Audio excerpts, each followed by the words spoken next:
안녕하세요. 소소한 일상의 아름다움을 발견하는 언니 스토리 맘입니다. 정말 아이들 정말 기르다 보면은 굉장히 조급해지잖아요. 그리고 뭔가 약간 불안해질 때도 있고, 그리고 뭔가 우리 아이만 뒤처지는 것 같고, 그런 순간들을 엄마들은 누구나 만나는데, 조금 마음을 느긋하게 갖는 것이 굉장히 도움이 많이 되더라고요. 그리고 저는 다른 건 몰라도 많이 기다려줬던 것 같아요. 일단 배움에 대한 부분을 기다려줬어요. 아이가 원할 때까지. 물론 약간 권유하는 그런 것들이 전혀 없었다고 볼 수는 없지만, 저 같은 경우에는 아이가 그러니까 악기를 하나 배웠으면 좋겠다라고 생각할 때 일단 뭐 학원 다니자, 뭐 배우자 그런 말들은 아이가 저희 큰아이 같은 경우는 뭔가 그런 갑작스러운 걸 되게 싫어해요. 그래서 제가 사용했던 방법은 정말 비싼 돈을 그때 들였어요. 그래서 어, 콘서트를 갔어요. 음악회 무슨 피아노 콘서트 같은 데를 아이랑 둘이 가서 그걸 듣고 그리고 되게 아름다운 음악을 듣는 걸 좋아했거든요. 그래서 뭐 영화 음악이라든지 클래식 같은 것들을 많이 들려주면서 아이가 계속 많이 들었어요. 그리고 그 곡을 계속 들으면서 거기서 나오는 악기 중에 뭐가 배우고 싶다 라는 얘기를 본인이 할 때까지 좀 기다려줬던 것 같아요. 본인이 선택해서 한 거는 쉽게 그만두지 않더라고요.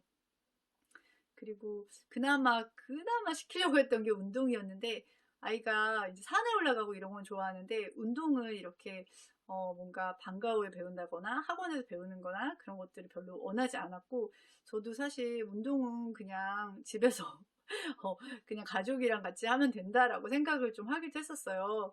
그런데 좀 그것도 기다려줬더니 아이만의 방법으로 아이가 팔굽혀펴기 같은 거를 본인이 선택을 해서 하고 또 아이가 좋아하는 그런 스타일의 운동이 있더라고요.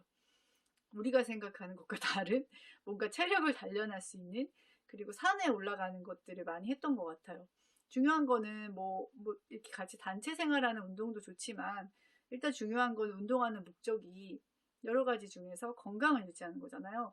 그래서 저는 억지로 운동도 시키진 않았고 근데 그런 분위기를 자꾸 유도는 했죠.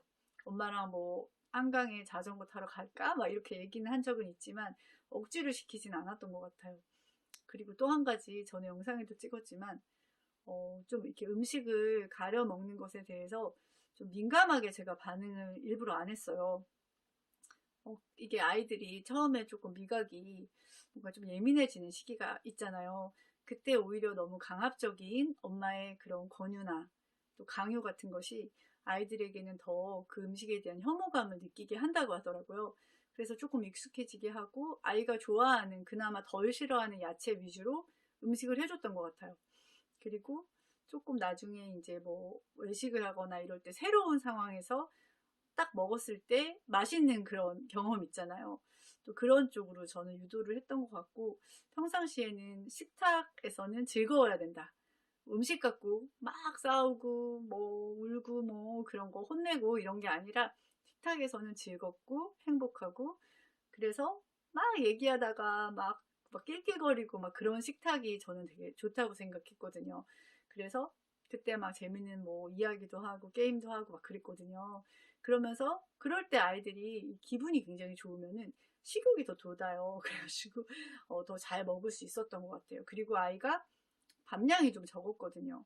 그럼 저는 남기는 거를 제가 이게 습관이 되면 안 좋을 거라고 생각해서 그냥 아이가 딱 먹을 수 있는 양만 줬어요. 그래서 저희 친정 엄마는 보시고 이렇게 조금 먹어도 돼 그러는데 저는 아이가 다 먹었다는 그런 뭔가 성취, 포만감 이런 게 더 중요하다고 생각을 했거든요. 그래서 너가 물어봤어요. 이렇게 뭐 몇 숟갈 뜨고 이거 다 먹을 수 있어? 그러면 먹을 수 있어. 그러면 그때까지 주고 더 먹고 싶으면 말해. 그럼 조금 주면 아이가 어느 순간 더 먹고 싶을 때가 있어요. 좋아하는 반찬이. 그러면 저한테 엄마 나 한 숟갈만 더 주세요. 두 숟갈만 더 주세요. 한 그릇 더 주세요. 이런 식으로 되더라고요. 그럼 나는 일단 한 그릇에 아무리 양이 적더라도 내가 선택한 그걸 다 먹은 거예요. 그리고 그 다음에 나는 더 먹은 아이가 되는 거죠. 근데 너무 많은 양을 주면 아이는 항상 남기게 되어 있어요. 그리고 억지로 먹어야 된다는 그 마음의 부담감을 느낄 수가 있거든요. 그래서 그런 것도 좀 아이에게 많이 맞추려고 했던 것 같아요. 그리고 어떤 공부나 이런 부분도 좀 많이 기다려줬어요. 근데 이제 둘째랑 셋째 같은 경우는 이게 한없이 기다리면 안 되겠다라는 생각이 들어서 조금 그래도 중간중간에 그런 자극을 주기는 했지만 일단 기다렸을 때 가장 좋은 점은 아이가 정말 원하는 순간이 있더라고요. 그리고 아이가 먼저 말을 해요. 그리고 먼저 말을 하고 본인이 더 잘 알아요. 나한테 뭐가 좀 더 필요한지. 그랬을 때 그때 이제 좀 찾고 이런 식으로 했었거든요. 근데 그것도 조금 적절한 조절은 필요한 것 같아요. 왜냐면 한없이 기다려도 너무 늦게 시작하면 나중에 정말 따라잡기가 힘든 상황이 될 수도 있기 때문에 그 중간중간에 뭐 책 읽기라든지 이런 기본적인 소양은 길러주는 것이 굉장히 필요하고, 영어 같은 경우는 뭐 CD 같은 거를 전 항상 많이 틀어놨었거든요. 근데 그거는 얘가 꼭 집중하지 않아도 되고 그냥 제가 엄마가 듣고 싶어 이러면서 저도 듣고 이런 식으로 좀 자연스러운 분위기, 그렇게 공부로 생각하기보다는 그냥 일상 중에 하나로 느끼게끔 했던 것 같아요. 그래서 공부에 대한 거부 반응 같은 거 좀 없었어요. 제가 실제로 지금도 물어봐요. 큰아이한테도 그렇고 공부하면 어떤 생각이 들어? 그러면 이제 뭐 공부 싫어하고 너무 많이 했던 애들은 지겨워요, 재미없어요 하는데, 저희 아이 같은 경우는 공부는 좀 재밌다는 얘기를 한 적도 있고, 최근에는 좀 공부량이 좀 많아지고 어려워지면서 좀 어렵긴 해요. 어려워요. 근데 하고 나면 조금 뿌듯해요. 뭐 이런 얘기를 하더라고요. 그래서 좀 그런 기다려줌이 아이들에게 좋은 부분들이 있다는 생각이 들어요. 언니 스토리맘이었습니다.